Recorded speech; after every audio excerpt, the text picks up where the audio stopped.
romains et mérovingiens et retraverser le ruisseau pour arriver au village médiéval.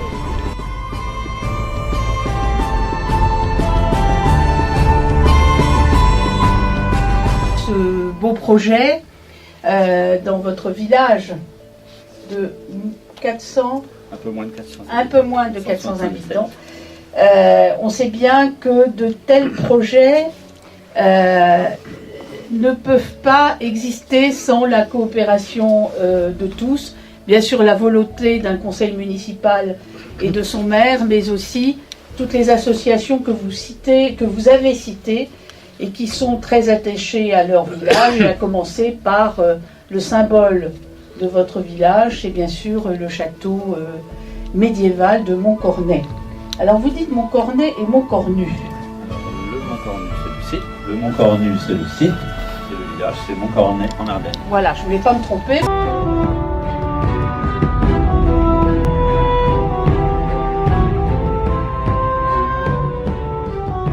On est à se développer, on n'est pas du tout limité par l'espace terrain. Voilà. Donc on a un espace carolingien, mérovingien, Moyen-Âge, gaulois... Et gallo-romain. Et gallo-romain, c'est voilà. Ça, très bien. Donc vous comptez attirer du monde, l'objectif c'est quoi? C'est d'avoir une activité estivale et de faire revivre les alentours du château? Bien évidemment, avant de mettre ce village en forme, etc., donc, il a fallu bien sûr faire des études financières et des études de marketing. Vous ne pouvez pas se lancer dans un tel projet avec un investissement de cette importance de 4 millions d'euros sans avoir des certitudes sur l'exploitation. Donc pour être à l'équilibre sur ce projet en fonctionnement, on doit être à 30 000 visiteurs.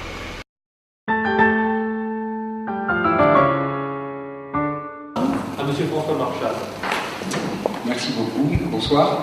Et le temps, beaucoup plus que ce qui est l'habitude visiblement ici à Montcornet. Le titre n'est pas tout à fait mensonger, mais presque. La belle histoire de l'homme, elle serait beaucoup trop longue en fait à vous raconter dans le temps qui est disponible pour une conférence comme celle-ci. J'ai choisi de vous parler de seulement une partie de cette histoire de l'homme. Alors aujourd'hui, on va parler d'homme au sens zoologique du terme. Quand on fait de l'évolution humaine, on est un paléontologue, c'est-à-dire qu'on étudie la vie du passé, et cette vie du passé qui nous intéresse particulièrement, c'est la vie de nos ancêtres à nous. Et donc on va travailler comme n'importe quel autre paléontologue, et on va utiliser notamment une nomenclature en latin. Et donc nous, tous ici, nous sommes, vous le savez j'imagine, des Homo sapiens. Aujourd'hui, je vais vous expliquer ce qu'il fait sur le site Montcornet ou l'Ardenne Romain, quelle est votre mission aujourd'hui. Alors, à la demande, on nous a demandé de fabriquer un four. Donc un four à pain. Qui est constitué de briques réfractaires, ensuite de ciment réfractaire. Donc c'est pas toujours forcément le produit qu'on utilise, on peut aussi utiliser de la chaux. Il y a deux écoles, nous on est parti sur du réfractaire à la demande. Donc actuellement, là, vous êtes en train de constituer un dôme en sable. Voilà, donc ce dôme, en fait, c'est l'intérieur du four, tout simplement. Et sur ce dôme, que l'on va poser les briques au fur et à mesure qu'on va le monter, jusqu'à l'assiette de briques. Voilà. Et le gabarit sera fait avec une planche, donc on ne voit pas actuellement. Il y aura une planche qui sera à la fin, donc qui va pivoter tout autour et qui va donner le gabarit et la forme du dôme.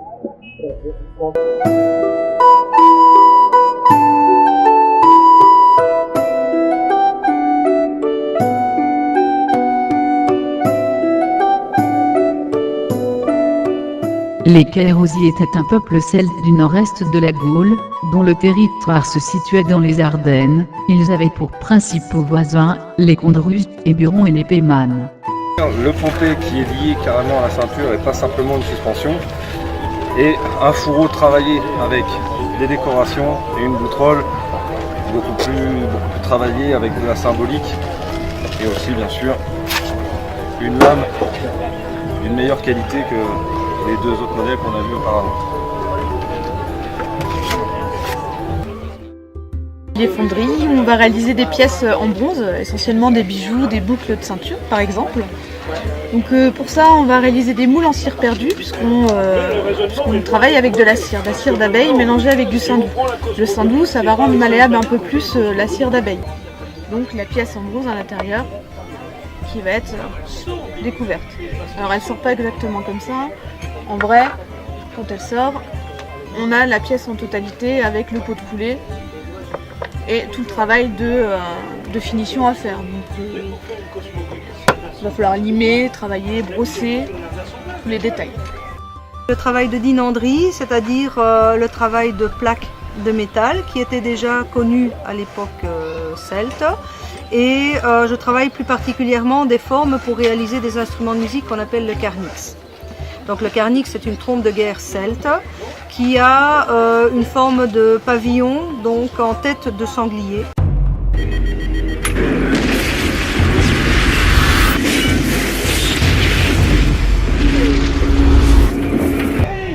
Ont été respectés.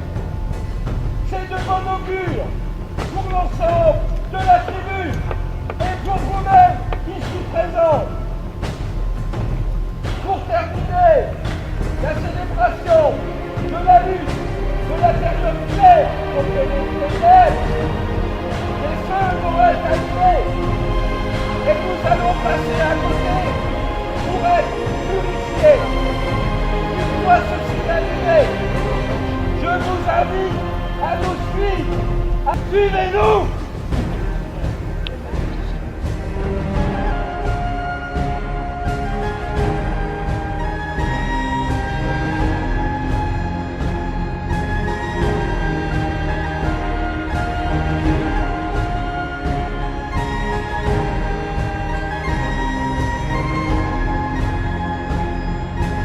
Les guerriers sont invités par le druide à enflammer les bûchers. Ils rejoignent après le druide qui déconsacre le cercle sacré. Le druide déconsacre le cercle sacré, l'endroit n'est donc plus sacré et rendu à tous.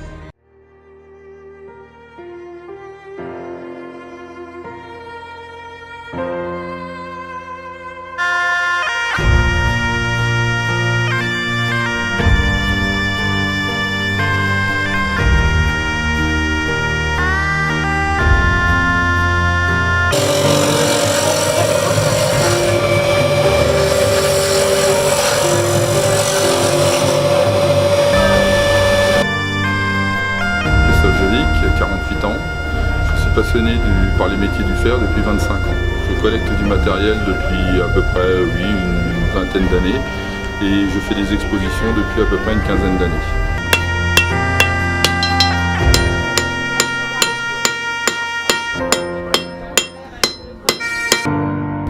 Je fabrique des casques médiévaux. Et là je suis en train de fabriquer un casque, un demi-homme de chevalier du temps.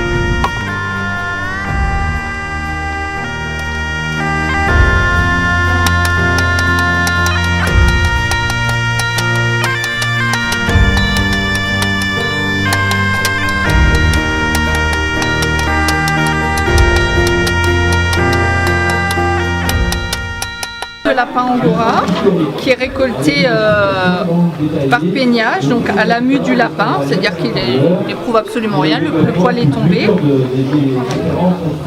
Je le carde à l'aide de cardes à main. Ce sont ces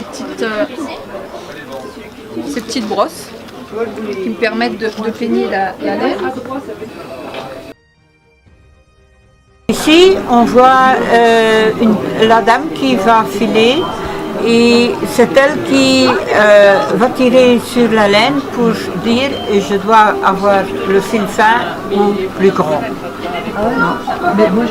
Mais d'abord, on a donc peigné la laine pour être très fin pour commencer à filer. Et autour, on voit des anciennes fileuses, parce que ça, c'est une fileuse moderne. Et la plus ancienne a 100 ans.